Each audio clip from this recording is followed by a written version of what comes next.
లోనేమో కాంగ్రెస్, ప్రస్తుతానికి బహిరంగంగా Bharatiya Janata party.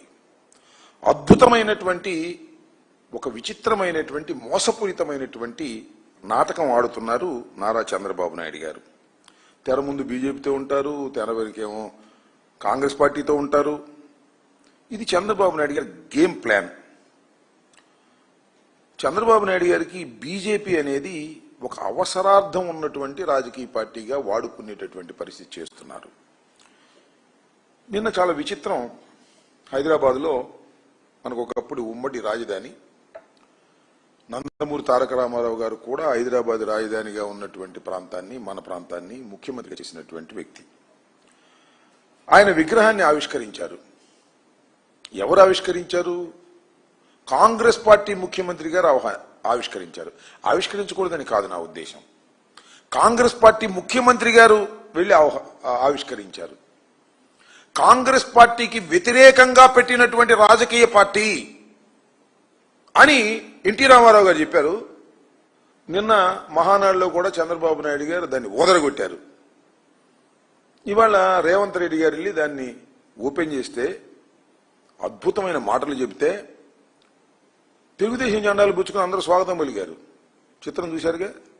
Congress party ముఖ్యమంత్రి కాంగ్రెస్ పార్టీకి వ్యతిరేకంగా పెట్టినటువంటి ఒక రాజకీయ పార్టీకి స్వర్గస్థుడైనటువంటి ఎన్టీ రామారావు గారి విగ్రహాన్ని కాంగ్రెస్ పార్టీ ముఖ్యమంత్రి ఆవిష్కరిస్తుంటే తెలుగుదేశం జెండాలు పుచ్చుకుని వెళ్ళి ఆహ్వానం పలికారు. చంద్రబాబు నాయుడు గారు మాత్రం హాట్ గా మన ఈయనతో మాట్లాడుతూ ఉంటాడు రేవంత్ రెడ్డి గారితో. మీకు గుర్తుందో లేదో, చంద్రబాబు నాయుడు గారు ముఖ్యమంత్రి అయిన తర్వాత హైదరాబాద్లో ఒక మీటింగ్ పెట్టారు. చంద్రబాబు నాయుడు గారు, రేవంత్ రెడ్డి గారు. ఏమిటయా మీటింగ్ అంటే విభజన సమస్యల పరిష్కారం కోసం ఒక మీటింగ్ పెట్టారు. గుర్తుందా మీకు? పెద్ద ఆర్భాటం చేశారు. వాళ్ళు చాలా కోరికలు అడిగారు, వీళ్ళు అడిగారు. తల వాసిపోయి తిరుపతిలో వాటా కూడా కావాలన్నారు వాళ్ళు. అంతేకాదు బీచ్లో కూడా వాటా కావాలన్నారు. అబ్బాయి ఇప్పుడు లాభం లేదు అబ్బాయి, మళ్ళా వాయిదా వేస్తున్నాం, దీనికి ఒక కమిటీ వేస్తున్నాం, ఈ కమిటీ అనేక సార్లు కూర్చుంటుంది, కూర్చుని సమస్యలు పరిష్కరిస్తుంది అన్నారు. మళ్ళా కమిటీ కూర్చుంది. ఏమిటి డ్రామాలు నాకు అర్థం కాల. ఇలాంటి అద్భుతమైనటువంటి నాటకాలు ఆడుతున్నటువంటి పరిస్థితులు వాళ్ళ మనకు కనిపిస్తున్నాయి. యాతావాత నేను చెప్పాలనుకుంటున్నది ఏంటంటే, చంద్రబాబు నాయుడు గారికి ఇక్కడ కాంగ్రెస్ బి టీం, ఆంధ్రప్రదేశ్లో చంద్రబాబు నాయుడు గారికి కాంగ్రెస్ పార్టీ ఒక బి టీం. అలాగే తెలంగాణలో కాంగ్రెస్ పార్టీకి తెలుగుదేశం పార్టీ ఒక బి టీం. ఏమిటి రామాలయ నాకు అర్థం కాలేదు. ఏమిటి విచిత్రమైనటువంటి రాజకీయాలు? సిగ్గు లజ్జ ఉన్నాయా రాజకీయాల్లో? ఒక స్పష్టత లేదా? సరే, ఎన్టీ రామారావు గారు అంటే అందరికీ గౌరవం, అది వేరే విషయం, ఎందుకంటే ఆయన పరమపదించాడు. నీకు తప్ప అందరికీ గౌరవం, చంద్రబాబు నాయుడు గారికి తప్ప అందరికీ గౌరవమే, దానిలో సందేహం లేదు. కానీ ఇలాంటి అనైతికమైన రాజకీయాలు నడుపుతున్నటువంటి వ్యక్తి నారా చంద్రబాబు నాయుడు గారు. ప్రతిసారి ఇది ఇలాగే జరుగుతోంది. అవసరం వచ్చినప్పుడల్లా కాంగ్రెస్ పార్టీ మీద లవ్ అండ్ ఎఫెక్షన్ చూపిస్తాడు. మనం చూశారు కదా, తెలంగాణలో కాంగ్రెస్ పార్టీతో కలిసిపోయాడు, ఎన్నికల ప్రచారానికి వెళ్ళాడు, తుక్కుగా ఓడగొట్టారు, అది వేరే అంశం. ఎప్పుడు ఏ పార్టీతో కలుస్తాడో చంద్రబాబు నాయుడు గారి రాజకీయం ఎవ్వరికీ తెలియనటువంటి రాజకీయం, మోసపూరితమైనటువంటి రాజకీయం. అలాంటి మోసపూరితమైన రాజకీయాలు ఇవాళ చంద్రబాబు నాయుడు గారు చేస్తున్నారు. ఆల్రెడీ ఈ విషయం భారతీయ జనతా పార్టీ కూడా తెలిసి ఉంటుంది. వాళ్ళు మేధావులే, భారతదేశాన్ని పరిపాలిస్తున్నారు కదా 3 సార్లు నుంచి, వాళ్ళకి తెలిసే ఉంటుంది. ఈ మధ్యన చంద్రబాబు నాయుడు అసలు బీజేపీకి సీటే లేదన్నాడు, పార్లమెంట్ సీటు. అంటే అర్థమవుతుంది కూటమిలో చంద్రబాబు నాయుడు గారు చేస్తున్నటువంటి సిగ్గుమాలిన అనైతికమైన రాజకీయాలను భారతీయ జనతా పార్టీ కూడా కనిపెడుతుంది, వాళ్ళు కూడా ఆలోచన చేస్తున్నారు అనేటువంటి భావన సర్వత్రా అనుకుంటున్నారు. ఇప్పుడు ఏం జరిగిందో తెలియదు. చంద్రబాబు నాయుడు గారు ఎప్పుడు ఏ పార్టీతో జత కడతాడో, ఏ పార్టీకి వెన్నుపోటు పొడుస్తాడో, ఏ పార్టీని వదిలేస్తాడో అనేది మనం చిన్నప్పటి నుంచి చూస్తున్నాం. మా చిన్నప్పటి నుంచి కాంగ్రెస్తో, సిపిఐతో, సిపిఎంతో, బీజేపీతో, పవన్ కళ్యాణ్తో, ఒక్క వైఎస్ఆర్ కాంగ్రెస్ పార్టీతో తప్ప అన్ని పార్టీలతోనూ కలిసినటువంటి మేధావి, మోసగాడు. అలాంటి వ్యక్తి నారా చంద్రబాబు నాయుడు గారు చేస్తున్నటువంటి ఈ రాజకీయాలు చూస్తుంటే దీన్ని అంటారేమో మరి. మొన్నది మహానాడు ఏమన్నారు? హైబ్రిడ్ మహానాడు అంట. ఏం హైబ్రిడ్ నాకు అర్థం కాల. ఇది హైబ్రిడ్ రాజకీయాలు.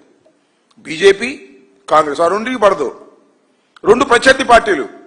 కానీ చంద్రబాబు నాయుడు గారు రెండింటిని మేనేజ్ చేస్తాడు. This is hybrid.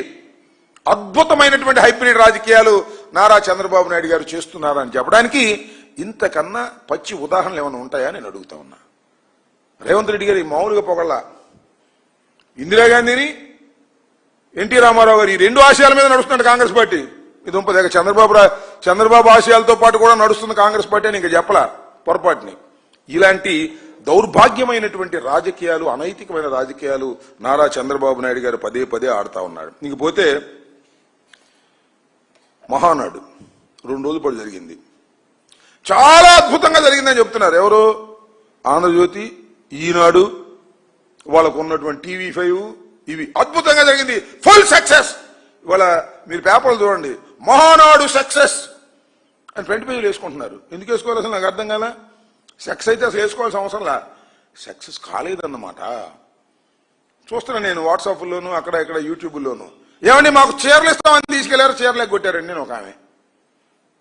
మాకు డబ్బులు ఇస్తామన్నారు, డబ్బులు ఎగ్గొట్టారండి ఒక ఆమె. అంటే చీరలకి డబ్బులు ఇచ్చి, చీరలు ఇచ్చి మహానాడుకు తీసుకువెళ్ళవలసినటువంటి పరిస్థితి 2 సంవత్సరాల తర్వాత మీకు కలిగింది అంటే ఎంతగా మీ పార్టీ రేటింగ్ పడిపోతుందో అర్థం చేసుకోండి. ఎవరైనా ఒక ప్లీనరీ పెట్టారంటే ఏమనుకుంటారు? చేసినటువంటి హామీలను నెరవేర్చాం, కొత్త హామీలు ఇస్తున్నాం లేదా కొత్త వరం ఇస్తున్నాం అని అనుకుంటారు. చేసిన హామీలే, ఇచ్చిన హామీలే తీర్చినటువంటి పరిస్థితి. నిరుద్యోగ భృతి సంగతి లేదు, మహిళలకు ఇచ్చే డబ్బులు లేవు, సూపర్ 6లో సగం లేవు. మళ్ళీ అదేమంటే పాపం వచ్చినటువంటి వీళ్ళెవరు, ఈ వక్తలందరూ కూడా పాపం చంద్రబాబు నాయుడు గారిని పొగుడుతున్నారు. పావల 75 పైసలు నారా లోకేష్ను పొగుడుతున్నారు. మామూలు పొగడ్తలు కాదు, అసలు పొంతం లేని పొగడ్తలన్నీ పొగిడి వీరుడు, సూర్యుడు, అద్భుతం, అమోఘం అని పొగుడుతా ఉన్నారు. సిగ్గుండాలి, నాకు అర్థం కాలే. చంద్రబాబు నాయుడు పొగిడారంటే అది వేరే విషయం. లోకేష్ను కూడా పొగిడేటువంటి పరిస్థితి, ఏదో ఒక విధంగా ఆయన దృష్టిలో పడాలని, లేకపోతే కంపడరని పొగిడే కార్యక్రమం చేస్తున్నారు. అదే కనపడరని. ఈ విధంగా లేనిపోని పొగడ్తలు పొగుడుతున్నారు నారా లోకేష్ గారిని. అసలు నారా లోకేష్ గారిని అడుగుతా ఉన్నా, అయ్యా నారా లోకేష్ గారు, మీరు విద్యాశాఖ మంత్రి కదా, డిఎస్సి, మెగా డిఎస్సి ఇవాళనే విద్యార్థి విభాగం వైఎస్ఆర్ కాంగ్రెస్ పార్టీకి సంబంధించి రాష్ట్ర వ్యాప్తంగా నిరసన ప్రదర్శన చేయడం జరిగింది. ఇవాళ మెగా డిఎస్సీలు ఎంత మోసం చేశారయ్యా, ఎంత దుర్మార్గం చేశారయ్యా. స్పోర్ట్స్ కోటా అని చెప్పేసి 3% అని చెప్పేసి 420 మందికి మీరు సర్టిఫికేట్లు ఇచ్చారు, వాళ్ళందరికీ ఉద్యోగాలు ఇచ్చారు. సర్టిఫికేట్ ఒక్కోటి 10 లక్షలు 15 లక్షలకు అమ్ముకున్నారే లోకేష్ గారు, లవకేష్ గారు, అమ్ముకుని వసూలు చేసుకున్నారే. ఇంతకన్నా దౌర్భాగ్యం ఏమైనా కావాలా? నిరుద్యోగి భృతి ఇవ్వకపోయావు, నిరుద్యోగులకు మెగా డిఎస్సి పెడతానని చెప్పి పెట్టి దానిలో అన్ని అవకతవకలు చేసి స్పోర్ట్స్ కోటాని, సర్టిఫికెట్లని 10 లక్షలకి 20 లక్షలకి అమ్ముకొని డబ్బు చేసుకునేటటువంటి దీనస్థితికి ఇవాళ మీరెళ్ళి మహానాడులో అద్భుతంగా పొగిడించుకునేటటువంటి కార్యక్రమాలు చేస్తున్నారు. ఇది చాలా దుర్మార్గమైనటువంటి రాజకీయాలు ఇవాళ మీరు చేస్తున్నారనే విషయాన్ని మీరు గమనించలేకపోతున్నారు. డబ్బా కొట్టేవాళ్ళు కొడతా ఉన్నారు. ఒక ఆయన డబ్బా కొడుతున్నాడు. రామన్న రూపుదిద్దిన పార్టీ అంట. రామన్ అంటే ఎన్టీ రామారావు గారు, రూపుదిద్దిన పార్టీ, బ్రహ్మాండం, బాగుంది. చంద్రన్న తీర్చిదిద్దిన పార్టీ, చంద్రన్న గారు చంద్రబాబు నాయుడు తీర్చిదిద్దాడు, అధికారంలోకి తీసుకొచ్చాడు, అనేక అన్యాయాలు అక్రమాలు చేశాడు, వెన్నుపోటు పొడిచాడు, పార్టీని ఆక్రమించుకున్నాడు. చంద్రబాబు నాయుడు గారు ఎన్టీ రామారావు గారు వారసులందరినీ తొక్కి పారేసి తీర్చిదిద్దాడు. ఇప్పుడంటే ఆయన తెలంగాణ నుంచి వచ్చాడు, ఇక్కడ ఆయన కూడా కాదు. ఈయన తుది మెరుగులు దిద్దుతున్నా అంటే ఎవరు? లోకేష్. తుది మెరుగులు దిద్దుతున్నాడు. తుది మెరుగులు కాదు, తుద ముట్టించడానికి సిద్ధంగా ఉన్నాడు. మళ్ళీ 3 సంవత్సరాల తర్వాత తెలిసింది. ఇప్పుడు తెలియదు మీకు. 3 సంవత్సరాల తర్వాత ఎన్నికలు జరిగితే లోకేష్ గారి నాయకత్వంలో తుద ముట్టించేశాడు తెలుగుదేశం పార్టీని అనేటువంటి మాట వస్తుంది. ఎందుకంటే పచ్చ సైన్యం, మా పచ్చ సైన్యం అంటాడు. పచ్చ సైన్యం ఇటువరకేమో, ఆ పచ్చ సైన్యానికి ఒక పిచ్చి లీడర్ దొరికాడు, ఆయనే లోకేష్ బాబు గారు.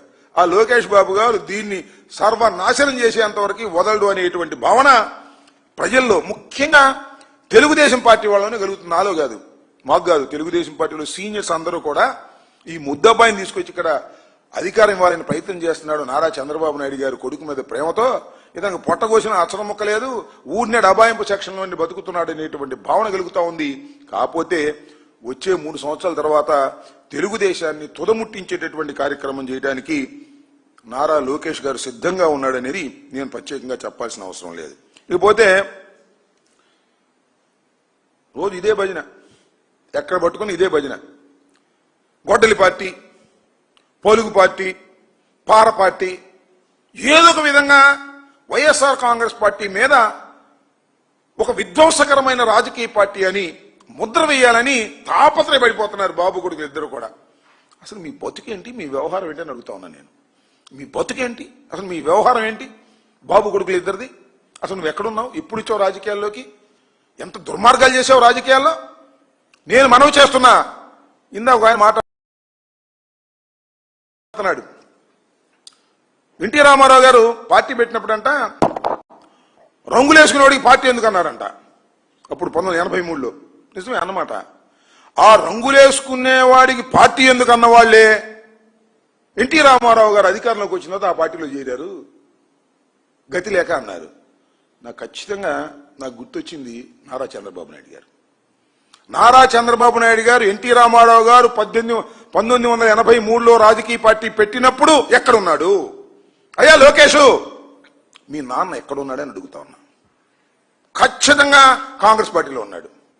ఇందిరాగాంధీ గారి నాయకత్వంలో ఉన్న కాంగ్రెస్ పార్టీలో ఉన్నాడు. మంత్రిగా ఉన్నాడు, శాసనసభ్యుడిగా ఉన్నాడు. పార్టీలోకి రాలా. మా మామ పెడితే నాకేంటి, ఆయన రంగులు వేసుకునేవాడు, ఆయన రాజకీయ పార్టీ పెడితే నేను వెళ్ళాలా అన్నాడు. అంటే అన్నాడు, అంతటితో ఆగలా. ఏమన్నాడు తెలుసా? ఇందిరాగాంధీ గారు ఆదేశిస్తే ఎన్టీ రామారావు మా మామ ఎక్కడ నిలబడితే అక్కడ నిలబడి ఓడిస్తానన్నాడు. ఈయన ఓడిపోయాడు చంద్రగిరిలో, తుక్కుతుగ్గా ఓడిపోయాడు. తుక్కుతుగ్గా ఓడిపోతే మళ్ళీ దొడ్డిదోమని వచ్చాడు. కాంగ్రెస్ పార్టీని కసక్కమని పొడిచేశాడు వెనక నుంచి. ఇందిరాగాంధీ గారు భిక్ష పెడితే, మంత్రి చేస్తే అలాంటి కాంగ్రెస్ పార్టీని వెన్నుపోటు పొడిసి కసక్కమని వచ్చి దొడ్డిదారిన ఎన్టీ రామారావు గారి దగ్గర చేరాడు. చేరుడు అట్ట ఉన్నాడా? పాపం ఏ మాటకు ఆ మాట చెప్పాలి. దగ్గుపాటి వెంకటేశ్వరరావు గారు, ఎన్టీ రామారావు గారు పార్టీ పెట్టిన దగ్గర నుంచి దగ్గుపాటి వెంకటేశ్వరరావు గారు ఆ పార్టీని కాపాడుకుంటూ వచ్చాడు. ఆయనతో పాటు ఆయనే కదా హరికృష్ణ, వీళ్ళిద్దరు ఉన్నారు. వాళ్ళిద్దరిని తొక్కేశాడు. తొక్కేసి ఈయన వచ్చాడు. వస్తే వచ్చాడు, ఏం చేశాడు? ఎన్టీ రామారావుని కసక్కమని పొడిచేశాడు. పొడిచేసి అధికారం తీసుకున్నాడు. ఆ పొడవటానికి ఎవరిని అడ్డం పెట్టుకున్నాడు? దగ్గుబాటి వెంకటేశ్వరరావు గారిని, హరికృష్ణని, ఇద్దరిని అడ్డం పెట్టుకున్నాడు. అడ్డం పెట్టుకుని తొక్కేసి ఆయన చనిపోయిన తర్వాత ఇద్దరిని తొక్కేశాడు. మళ్ళా దగ్గుబాటి వెంకటేశ్వరరావు గారు శ్రీమతి రమారమణ గోవిందో చివరికి ఆయన వైఎస్ఆర్ కాంగ్రెస్ పార్టీలో కూడా చేరాడు. మీకు గుర్తుందో లేదో? పురంధరేశ్వరి గారు అయితే కాంగ్రెస్ పార్టీలో చేరింది. ఆ తర్వాత ఇప్పుడు బీజేపీలో చేరింది. మొత్తాన్ని చిందరవందర చేశాడు రాజకీయం కోసం. ఎంత దౌర్భాగ్యమైన రాజకీయం అయ్యా! నువ్వు మమ్మల్ని గొడవలంటావా, మమ్మల్ని పారంటావా? ఇంత వెన్నుపోటు రాజకీయాలు నడిపినటువంటి అనైతికమైనటువంటి రాజకీయవేత్త ఈ ప్రపంచంలో ఎవరైనా ఉన్నారు అంటే అది నారా చంద్రబాబు నాయుడు గారే. అంతేకాదు, నేను మనవి చేస్తున్నా, మీకు గుర్తు చేస్తున్నా. మీకు చాలా మంది యువకులకు తెలియకపోవచ్చు, నారా చంద్రబాబు నాయుడు గారి తమ్ముడు ఒక ఆయన ఉన్నాడు, నారా రామ్మూర్తి నాయుడు గారు. ఆయన కూడా తెలుగుదేశంలో శాసనసభ్యుడిగా ఉన్నాడు. ఆయన ఎక్కడ అడ్డం వస్తాడని ఆయన సస్పెండ్ చేసి పారేశారు. ఆయన కూడా కాంగ్రెస్ లో చేరాడు కొంతకాలం. ఇలాంటి నీచ రాజకీయాలు, దుర్మార్గమైన రాజకీయాలు ఆడింది మీరు. అంతేకాదు 2009లో అంతేనా, 2019లో గుర్తులేదు చెప్తా, రాజశేఖర రెడ్డి గారి మీద పోటీ చేయటం కోసం పార్టీలో పట్టు లేకపోతే జూనియర్ ఎన్టీఆర్ని తీసుకొచ్చుకున్నావు. గుర్తుందా మీకు? జూనియర్ ఎన్టీఆర్ని పాపం తిప్పనంతా తిప్పాడు. ఎన్టీ రామారావు గారు పోలికలు ఉన్నాయి కాబట్టి ఇతను మనకు ప్రమాదం లేదనుకుని తిప్పాడు. పాపం అతను యాక్సిడెంట్ అయింది, హాస్పిటల్ పాలు కూడా అయ్యి చాలా అనారోగ్యానికి గురయ్యాడు. తర్వాత అతను దొక్కాడు, మామూలు దొక్కుడు కాదు. ఎందుకు దొక్కాడు తెలుసా? నారా లోకేష్ గారికి ఎక్కడన్నా వస్తాడో, ఎన్టీ రామారావు గారు పోలికలు ఉన్నాయి జూనియర్ ఎన్టీఆర్కి, పార్టీ అంతా ఆయన పడిపోద్దాం, ఆయన అమ్మడిపడని నారా లోకేష్ని తొక్కేసినటువంటి దుర్మార్గం కసక్కన పడిచేసావు కదా. అసలు నైతికత అసలు ఉందా నీకు? నీ బామ్మర్దిని, నీ బామ్మడి కొడుకుని, నీ తోడెల్లుణ్ణి, నీ వదిన్ని, నీ తమ్ముణ్ణి, ఇంతమందిని దారుణంగా రాజకీయంగా పొడిసేసినటువంటి వ్యక్తివి నువ్వు. ఇవాళ మమ్మల్ని అంటున్నావు గొడ్డల పార్టీ, పార పార్టీ అని. నీకన్నా దౌర్భాగ్యమైన రాజకీయాలు నడిపినటువంటి వ్యక్తులు, అధికారం కోసం ఏ గడ్డైనా ఖర్చేటటువంటి మనస్తత్వం కలిగినటువంటి వ్యక్తులు, నిన్ను మించిన వాళ్ళు ఈ రాష్ట్రంలో, ఈ దేశంలో ఎక్కడా లేరనే విషయాన్ని దయచేసి గమనించమని కూడా ఈ సందర్భంగా నేను చెప్పదలుచుకున్నా. నువ్వు మమ్మల్ని అంటావు మైక్ ఉందని, నీకు సపోర్ట్ చేసేటటువంటి ఛానల్స్ ఉన్నాయని, పేపర్లు ఉన్నాయని. నువ్వు అనగానే పొద్దున్నే గొడ్డల పార్టీ అని రాసేస్తారు. ఫ్రంట్ పేజీలు 2 పేపర్లు, 3 టీవీలు, గొడ్డల పార్టీని గుర్తుపెట్టి రాసేస్తారు. ఈ రకంగా మమ్మల్ని అన్పాపులర్ చేయాలనేటువంటి ఒక దుర్మార్గమైన ఆలోచనతో జగన్మోహన్ రెడ్డి గారి మీద నిప్పులు కురిసే మార్గం, బురద జల్లించే కార్యక్రమాలు నువ్వు చేస్తున్నా నమ్మరు స్వామి ప్రజలు. అంత తేలిక నమ్మరు. నీ జీవిత చరిత్ర అంతా కూడా బ్రహ్మాండమైన చరిత్ర, రాష్ట్ర పుస్తకం సరిపోద్ది. నీ అంత మోసగాడు ఈ రాష్ట్ర రాజకీయాల్లోనే కాదు, దేశ రాజకీయాల్లోనే లేరు. మోడీని ఏమన్నావు నువ్వు? మోడీ భార్యని ఏమన్నావు నువ్వు? మోడీ ఉగ్రవాది అన్నావా లేదా తెలంగాణ ఎన్నికల్లో? తర్వాత మోడీకి ఎన్నిసార్లు వంగి దండం పెడతావు? సిగ్గులేదు నీకు? ప్రధానమంత్రి మోడీ దగ్గరికి వెళ్ళి సిగ్గు లేకుండా వంగి దండాలు పెడతావు. కాళ్ళు తిరిగితే బలహీనంగా ఉంటే కాళ్ళు పట్టుకు పైకి లేపేస్తావు, లేకపోతే జుట్టు పట్టుకుంటావు. అందితే జుట్టు, అందకపోతే కాళ్ళు పట్టుకునేటటువంటి నీచమైన రాజకీయ మనస్తత్వం కలిగినటువంటి నువ్వు మా పార్టీని గొడ్డలి పార్టీ అని, మా పార్టీని ఏదో పార్టీ అని మాట్లాడేటటువంటి మాటలు సరైనటువంటివి కావనే విషయాన్ని మీరు గుర్తుపెట్టుకోవాలి. చంద్రబాబు నాయుడు గారు ఒకసారి అంతర్మదనం చేసుకోమని కూడా ఈ సందర్భంగా నేను చెప్తున్నాను. అంతేకాదు, ఇలాంటి రేపు 4వ తారీఖు నుంచి ఈ 2 సంవత్సరాల చంద్రబాబు నాయుడు గారి దుర్మార్గమైన మోసపూరితమైన పరిపాలనకు వ్యతిరేకంగా పెద్ద ఎత్తున వైఎస్ఆర్ కాంగ్రెస్ పార్టీ నిరసన తెప్పేటటువంటి కార్యక్రమం చేస్తుంది. అన్నిటినీ ఎండగట్టేటటువంటి కార్యక్రమం చేస్తాం. నాకు తెలిసినంత వరకు భారతదేశ చరిత్రలో ఏ ప్రభుత్వం కూడా 2 సంవత్సరాల్లో ఇంత భయంకరమైనటువంటి యాంటీ ఎస్టాబ్లిష్మెంట్ తెచ్చుకున్నటువంటి రాజకీయ పార్టీ ఏది లేదు. ఈ కూటమే, బాబు కొడుకులు ఇద్దరే. దాని మీద మేము ఇవాళ నిరసన కార్యక్రమాలు చేస్తూ దాన్ని డైవర్ట్ చేసే కార్యక్రమాలు, ఎవరో ఒకరిని అరెస్ట్ చేయటం, లేదా ఎవరో ఒకరి మీద ఎంక్వైరీ వేయటం, ఎవరో ఒకరి మీద పిలిపించటం, ఒక సిట్ వేసి అది సిట్ టు స్టాండ్గా పెట్టుకోవటం. ఇవాళ కె నాగేశ్వరరావు జగన్మోహన్ రెడ్డి గారి పొలిటికల్ అసిస్టెంట్, ఆయన నోటీస్ ఇచ్చారు. సిట్ పిలిచారు. సిట్ పిలవంగా లోపల వాళ్ళు కథ రాస్తారు, బయట మన ఆంధ్రజ్యోతి రాధాకృష్ణ, మన కిరణ్, వీళ్ళు ఒక చోరీలు రాస్తారు. ఫ్రంట్ పేజీలో డైవర్ట్ చేసేటువంటి కార్యక్రమం, భయపెట్టేటువంటి కార్యక్రమం. అదేవిధంగా మన అధికార పద్ధతిగా ఉన్న శివశంకర్ రెడ్డి మన ఆఫీసులో పనిచేస్తాడు. వీళ్ళ మీద స్టోరీలు రాసి భయపెట్టాలని ప్రయత్నం చేస్తారు. పిచ్చోళ్ళారా, ఈ ఆంధ్రజ్యోతి, ఈనాడు, సిట్టు, స్టాండులు రాసే కార్యక్రమాలకి భయపడటానికి వైఎస్ఆర్ కాంగ్రెస్ పార్టీ సిద్ధంగా లేదు. వైఎస్ఆర్ కాంగ్రెస్ పార్టీ కార్యకర్తలు కూడా సిద్ధంగా లేరనే విషయాన్ని మీరు తెలుసుకోవాలి. ఏమిటి అన్యాయం నాకు అర్థం కాల. పెద్ద కేఎన్ఆర్ మీద పెద్ద స్టోరీలు రాస్తారు, ఆయన అంత ఉంది ఇంత ఉంది అని. అసలు నీకెంత ఉంది?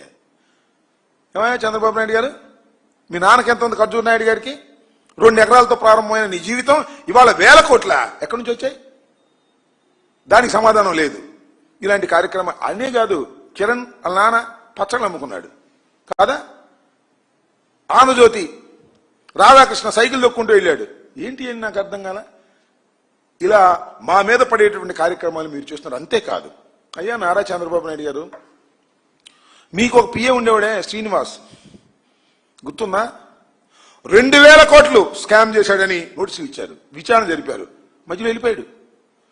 శుభ్రంగా 7 సముద్రాలు దాటించేశావు, దాటించేసి అమెరికాలో పెట్టావు. మళ్ళీ నీ ప్రభుత్వం వచ్చినా తీసుకొచ్చావు. ఏ అంత భయం? సిన్సియర్ అయితే అందువల్ల ఇవాళ కేఎన్ఆర్ని ఫిక్స్ చేయాలనుకుంటున్నావు నువ్వు? మేము భయపడతాం అనుకుంటున్నావా? మేము 7 సముద్రాలు దాటి పారిపోతాం అనుకుంటున్నావా? ఇక్కడే ఉంటాం, ఎదుర్కొంటాం, గుర్తుపెట్టుకోమని కూడా ఈ సందర్భంగా నేను మనవి చేస్తున్నా. భయపెట్టాలని వైఎస్ఆర్ కాంగ్రెస్ పార్టీ నాయకుల్ని, కార్యకర్తల్ని నువ్వు ప్రయత్నం చేస్తే చివరికి నువ్వు భయపడాల్సిందే. అయిపోయింది, 2 సంవత్సరాలు అయిపోయింది. రేపు 9వ తారీఖుతో ఇంకా 3 సంవత్సరాలు ఉంది.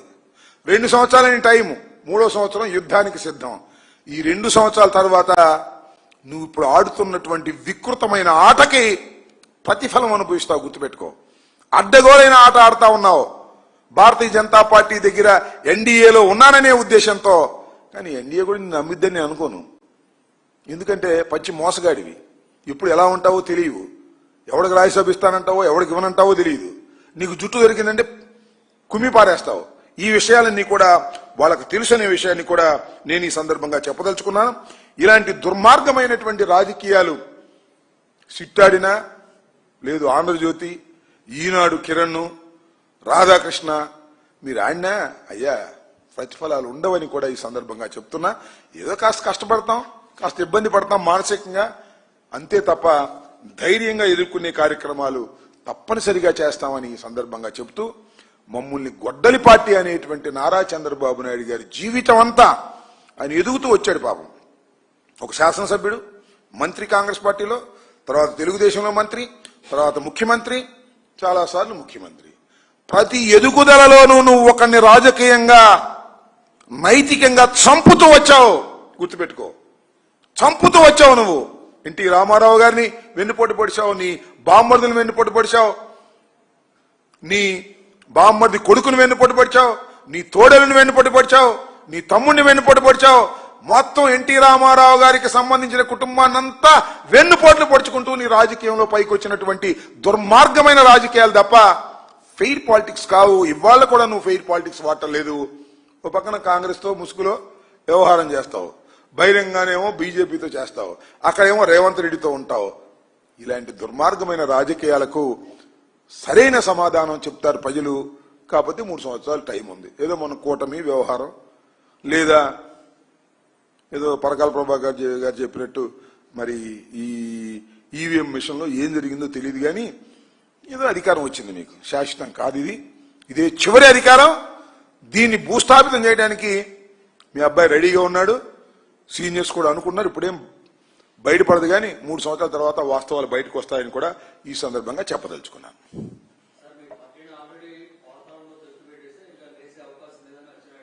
ఏంటండి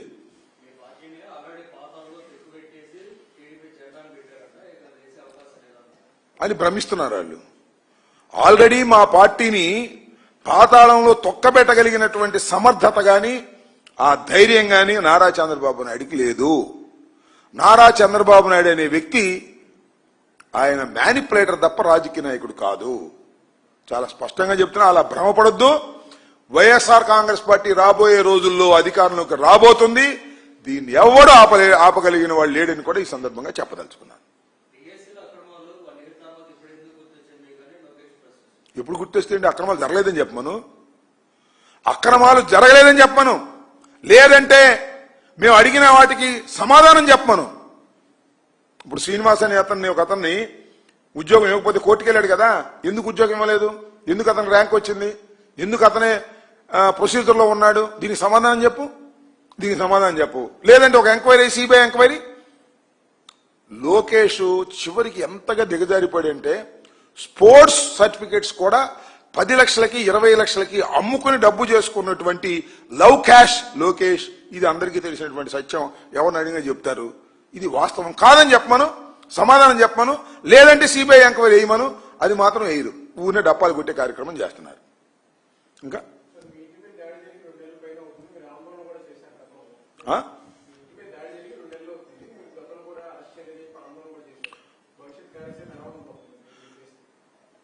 ఇప్పుడు 31 జనవరి నా ఇంటి మీద దాడి జరిగింది. విజువల్స్ అన్ని మీరు చూశారు, అందరూ చూశారు, మీరే కాదు రాష్ట్ర వ్యాప్తంగా అందరూ చూశారు. ఇంతవరకు ఒక్కళ్ళని కూడా అరెస్ట్ చేయాల. నేను చంద్రబాబు నాయుడు గారిని ఏదో తిట్టానని క్షమాపణ చెప్పిన తర్వాత నన్ను 18 రోజులు జైలు పెట్టారు. ధర్మమేనా? అరెస్ట్ చెయ్యరా? అరెస్ట్ చేయకపోతే ఈ ప్రజాస్వామ్యంలో అంబటి రాంబాబు ఊరుకుంటాడా? అంబటి రాంబాబు ఊరుకున్నా వైఎస్ఆర్ కాంగ్రెస్ పార్టీ ఊరుకుంటుందా? నాకు మరొకసారి చెప్తున్నా, 40% ఓట్ బ్యాంక్ కలిగినటువంటి వైఎస్ఆర్ కాంగ్రెస్ పార్టీ జగన్మోహన్ రెడ్డి గారు నాకు అండగా ఉన్నారు. నెంబర్ 2, 20% ప్రజలు ఉన్నటువంటి నా కులం నాకు అండగా ఉంది. నేను పోయిన నెల 18వ తారీఖున ఒకరోజు ప్రజాస్వామ్య పద్ధతుల్లో నిరాహార దీక్ష చేశాను. అరెస్ట్ చేయాలి అని డిమాండ్ చేస్తూ పట్టించుకోవాలా. మళ్ళా త్వరలోనే డేట్ ప్రకటిస్తే, ఎందుకంటే ఈ ఎస్ఐఆర్ ప్లస్ డిజిటలైజేషన్ ఇవన్నీ ఉన్నాయి కాబట్టి టైం చూసి చెప్తా. నేను ఎక్కడైతే దాడి జరిగిందో నా ఇంటి దగ్గర, అక్కడి నుంచి బయలుదేరి డీజీపీ ఆఫీస్ 29 కిలోమీటర్లు ఉంది. 29 కిలోమీటర్లు పాదయాత్రతో వచ్చి నా మీద అటాక్ చేసినటువంటి వారిని ఎఫ్ఐఆర్ చేయలేదు, చేసినా కూడా తూతు మంత్రం చేశారు. వాళ్ళని అరెస్ట్ చేయాలని డీజీపీ గారికి వినతి పత్రం ఇస్తాను. నా రెండో స్టేజ్, దట్ ఈస్ కాల్డ్ వినతి పాదయాత్ర. ఈ వయసులో 29 కిలోమీటర్లు నడుచుకుంటూ వచ్చి నేను వినతి పాదయాత్ర చేసి వారికి ఇస్తాను. ఇది ఇలాగే కొనసాగుతూ ఉంటుంది. వారి మీద యాక్షన్ తీసుకునేంత వరకు